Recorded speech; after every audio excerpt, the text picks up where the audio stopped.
el tema de hoy está basado fundamentalmente en los adolescentes. Estamos hablando de un tema que en otras ocasiones también yo lo comento. La mayoría de los temas que en muchas ocasiones traemos aquí al programa son temas que pasan inadvertidos en muchas ocasiones en la sociedad, pero cada día forman parte de nuestro quehacer diario, y las situaciones que se dan y las situaciones que muchas veces son las consecuencias que después tenemos que lamentar, realmente son temáticas que pueden ser prevenibles. Y hoy estamos hablando de la conducta suicida, pero en adolescentes. Cuando estamos hablando de la conducta suicida, tenemos que tener en cuenta que la conducta suicida es el acto más grave que se puede presentar en cualquier ser humano. ¿Por qué? Porque es el acto de muerte contra la propia vida de uno. Es decir, estamos hablando que en ocasiones puede ser muy traumático ver que una persona pueda matar a otro. Puede ser muy traumático que una persona pueda tener un accidente, pueda estar en una guerra, pueda estar quizás en situaciones catastróficas importantes, y esto pueda provocar la muerte. Pero cuando estamos hablando como una misma persona intenta matarse él mismo, se considera por la Organización Mundial de la Salud el acto más grave que puede realizar cualquier ser humano en su vida. En este caso, cuando hablamos de adolescentes, estamos hablando de un tema muy preocupante. ¿Por qué? Porque en muchas ocasiones la población, las personas esperan que las personas que fallezcan puedan ser quizás las personas ya que han llegado a una determinada edad y que quizás por consecuencia natural de la vida puedan fallecer, pero ver que personas adolescentes de 12, 13, 14 años que todavía no han vivido prácticamente nada y que tienen un futuro por delante o que pudieran tener expectativas de vida que pudieran ser muy saludables, han decidido un día quitarse la vida. Y lo peor es que esta es una situación que cada día va más en aumento, porque en la medida que pasan los años disminuyen los grupos etarios. Es decir, estamos hablando que si en el año 90 quizás el grupo etario que más se suicidaba eran los que se encontraban entre 19 y 30 años, 19 y 35 años, actualmente ya eso ha descendido al punto que hay niños hoy de 10 años, de 9 años que intentan suicidarse y lo logran.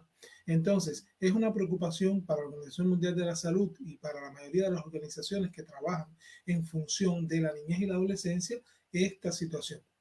Cuando hablamos de conducta suicida tenemos que hablar que es un continuo. Estamos hablando de un continuo que comienza en el pensamiento con una idea y termina o puede terminar en un suicidio consumado. Y cuando estamos hablando de este continuo tenemos que hablar que existe la idea suicida, que es cuando el adolescente piensa en que no quiere vivir más. Estamos hablando también que se puede presentar, por ejemplo, una amenaza suicida cuando el adolescente dice que se va a matar, pero no lo hace. Un gesto suicida cuando tenemos una persona, un adolescente, que toma quizás un arma de fuego o toma en sus manos quizás una soga, o la encontramos con determinados productos como plaguicidas o insecticidas que pueden ser veneno, que son venenos y que pueden causar el daño, pero lo vemos que lo está manipulando, pero no vemos todavía el acto del intento. Estamos hablando aquí de un gesto suicida.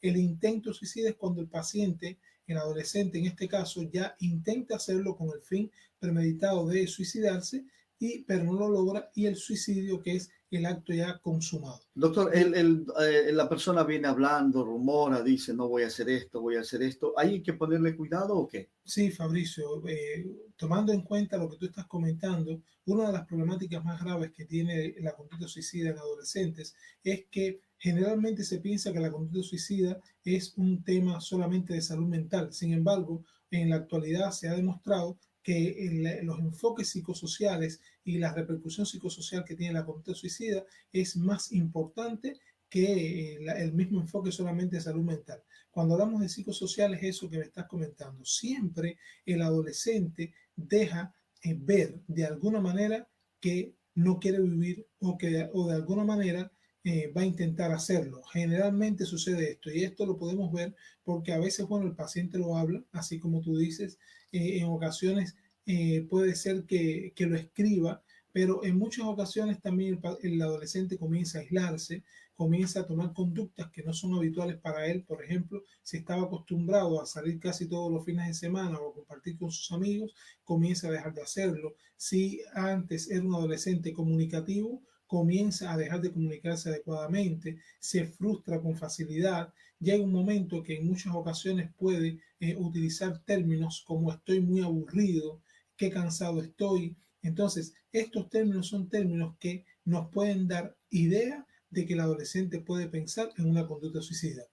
¿Qué sucede con el adolescente? Que en muchas ocasiones las personas que están alrededor de ellos no creen que esto puede pasar, no creen que esto puede suceder. Y Se lo toman casi como una amenaza o que quiere dominar o que quiere presionar para que le den algo. Así se lo toman. Así es, así es. Generalmente las personas piensan que el adolescente está llamando la atención y que el adolescente lo que quiere es tratar de realizar esta conducta para doblegar al adulto, y siempre nosotros tomamos en cuenta explicarle a los adultos que aquí lo más importante no es si el adolescente está llamando la atención. Aquí lo más importante es que el adolescente está aprendiendo un mecanismo que es patológico, enfermizo, para resolver un problema.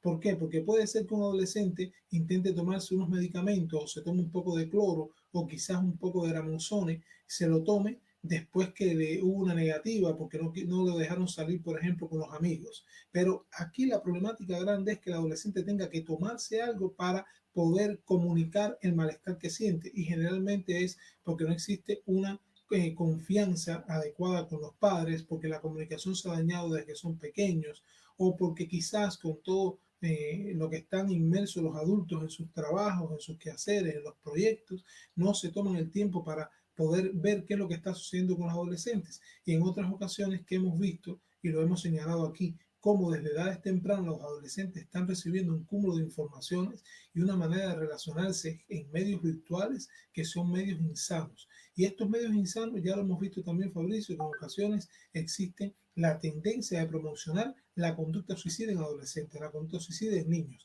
Y aquí lo pudimos ver, por ejemplo, cuando estuvimos viendo los casos de la ballena azul, cómo después de terminar retos determinados, el adolescente y los chicos terminaban suicidándose. Pero además de esto, tenemos que preocuparnos. ¿Por qué? Porque es preocupante que un adolescente, para poder llamar la atención, tenga que hacerlo con un acto suicida. O sea, cuando esto se da, tiene que ser una preocupación para todos. Hemos visto, por ejemplo, que adolescentes hace 2 años o hace un año y algo, hasta 5 adolescentes se suicidaron a través del método de ahorcamiento. Y es preocupante, está comprobado por las estadísticas que en las mujeres lo más frecuente es el intento suicida, pero en el hombre, en este caso el varón, lo más frecuente es el, el suicidio consumado. Y es lo más frecuente porque se ha comprobado que los métodos que generalmente utiliza el hombre son métodos violentos, o sea, son métodos con armas de fuego, heridas armas cortopunzantes, el método, por ejemplo, de lanzarse al vacío desde alturas importantes. Y de nada vale tener que lamentar una vez que ya ha sucedido. Lo que hace falta es prevenir. Hay unos que son mucho más agresivos, toman la decisión o decididos, toman la decisión y son fatales. Hay otros que amenazan, se toman una pastillita por ahí y nada más. ¿Cuál es la diferencia o la tónica en esto? Fabricio, cuando ya lo miramos así, realmente lo que está escrito es que mientras más intentos suicidas previos tiene un adolescente, mayor riesgo tiene de suicidarse. Y con relación al que lo hace intentándolo porque realmente quiere morirse, y el que no tiene deseos de morirse, pero lo intenta y consume el suicidio, realmente esto es muy subjetivo. Este es lo complicado de esta problemática, que no se puede saber realmente cuál es la intencionalidad real. Sin embargo, al final, el fin y las consecuencias son las mismas. ¿Qué sucede? Que hay adolescentes que realmente no quieren suicidarse, y eso está demostrado en aquellos que se intentaron, o se utilizaron quizás un método para llamar la atención, o quizás para tratar de que el adulto ceda a algo, y cuando sobrevive a esta situación te dice que no quería suicidarse, sin embargo no tenía herramientas para poder resolverlo de otra manera. A veces los adultos dicen, bueno, pero yo veo que en mis tiempos los adolescentes todos recibíamos golpizas de los padres, quizás nos presionaban, nos obligaban a estar con buenas calificaciones académicas, y ninguno intentaba suicidarse. Y ahora los adolescentes por cualquier cosa se quieren suicidar y se quieren matar, y yo, si lo quiere hacer, que lo haga. Y si Los quiere, tiempos han cambiado, doctor, para eso. los tiempos han cambiado, y entonces siempre se le explica a los padres que si los tiempos cambian, los padres tenemos que actualizarnos con los tiempos. ¿Por qué? Porque los métodos van cambiando no solamente en el comportamiento de los adolescentes, sino también los métodos que utilizan para poder sobrevivir. Y si en algún momento, en los tiempos hace 40 años, no existían suicidios, siempre nos gusta recordar que muchas de las personas que se casaban a los 14 años no se casaban enamoradas, se casaban por huir de la hostilidad familiar. Otros se casaban también con mujeres a temprana edad, pero no era precisamente porque estaban enamorados. Muchos eran porque querían conformar una familia que era la que no tenían anteriormente y sin embargo no tenían los recursos para hacerlo. Entonces vemos, por ejemplo, hogares que sí, aparentemente estructuralmente están conformados, pero sin embargo ha existido una dificultad en la comunicación familiar durante muchos años, ha existido violencia psicológica, violencia verbal, violencia económica, violencia patrimonial, y todo esto ha sido un conglomerado que se ha formado detrás de esa aparente imagen de que no pasa nada. Y sin embargo son muchas veces hogares totalmente destruidos, donde hay incluso consumos de sustancias por parte de los progenitores, hijos con dificultades en las relaciones entre hermanos, donde en muchas ocasiones vemos que los padres dicen, no, ellos discuten como todos los hermanos y no nos damos cuenta que discutir no es lo normal. O sea, discutir es común, pero lo normal es dialogar. Ahora, hemos normalizado muchas veces las cosas que no son normales, que son comunes, y sin embargo no nos percatamos. Uno de los factores de riesgo también que se encuentran dentro de la conducta suicida en adolescentes está la violencia intrafamiliar.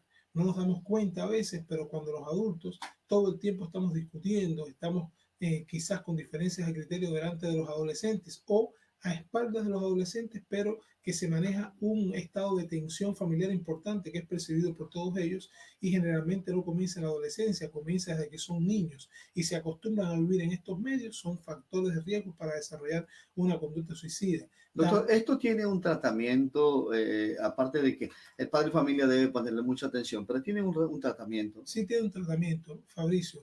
El primer tratamiento debe ser el preventivo, o sea, es precisamente conocer qué factores de riesgo son los que pueden llevar a los adolescentes a la conducta suicida para que no suceda, ¿sí? Y recordar que en este caso la prevención es la base fundamental.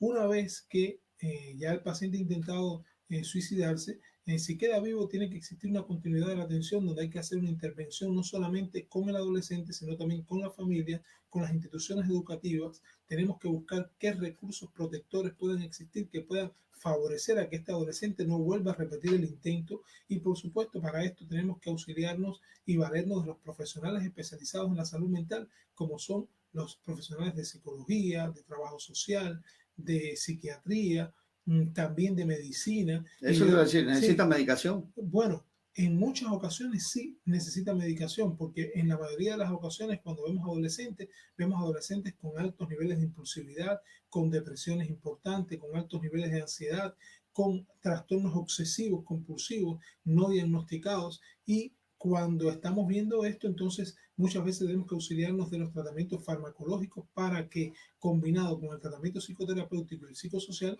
podamos obtener los resultados que esperamos y que puedan ser positivos. Recordar siempre que esto no es posible solamente con el trabajo profesional. O sea, aquí hay que vincularse, tenemos que vincularnos todos los organismos, y en este caso empezando desde la familia hasta todas las instituciones que tienen que ver con los adolescentes para poder lograr los resultados que queremos. ¿Hay una edad promedia para aquello o no? Bueno, realmente está dividido, Fabricio, en los grupos, por ejemplo, de 10 a 14 años de los adolescentes. Es la etapa actualmente con mucha frecuencia, con un alza importante, pero también se dan ya en los adolescentes de adolescencia tardía, a partir de los 16 años hasta la juventud, 19, 18 años, estamos viendo también que es muy frecuente la conducta suicida. Y tener en cuenta, por ejemplo, que hay una conducta que está también en auge, que es el síndrome de Cutting, que no siempre que el síndrome de Cutting aparece es que hay una intencionalidad suicida. El síndrome de Cutting es un mecanismo que los adolescentes han estructurado para tratar de canalizar el dolor interno. Pero que tiene mucho que ver con esta Pero que conducta. tiene mucho que ver. Cuando vemos adolescentes que de alguna manera se están cortando, aunque no sean medidas profundas, debemos tratar de consultar a un especialista para que nos pueda ayudar. Ese puede ser el próximo tema, el cutting, ¿no? Sí, sí, puede ser el próximo tema de la semana que viene y que pueda servir de utilidad para todos los que ¿Qué, lo qué debe de escuchan. hacer el padre de familia cuando detecta que su hijo tiene esa conducta suicida? Lo primero que tenemos que tratar de hacer es buscar una ayuda especializada. ¿Por qué? Porque cuando un padre lo detecta, es porque anteriormente no se ha trabajado adecuadamente, no porque el padre precisamente tenga que tener un estilo educativo de abandono, ni porque el padre sea un padre que no se preocupe por sus hijos, es que en muchas ocasiones es difícil poder detectarlo. Entonces, buscar una ayuda especializada. En esta ayuda especializada se debe trabajar con el padre para poder conocer cómo ha sido todo el crecimiento y el desarrollo desde los primeros años de vida hasta la actualidad, y a partir de ahí hacer una intervención familiar y poder determinar si además de esta intervención familiar, la intervención psicoterapéutica, se requiere también de tratamiento farmacológico para el adolescente, pero a veces puede ser para el padre, porque vemos que hay padres también con desórdenes emocionales no diagnosticados, y cuando hay padres con desórdenes emocionales no diagnosticados tampoco van a tener las herramientas para poder transmitir afectivamente lo que el adolescente necesita.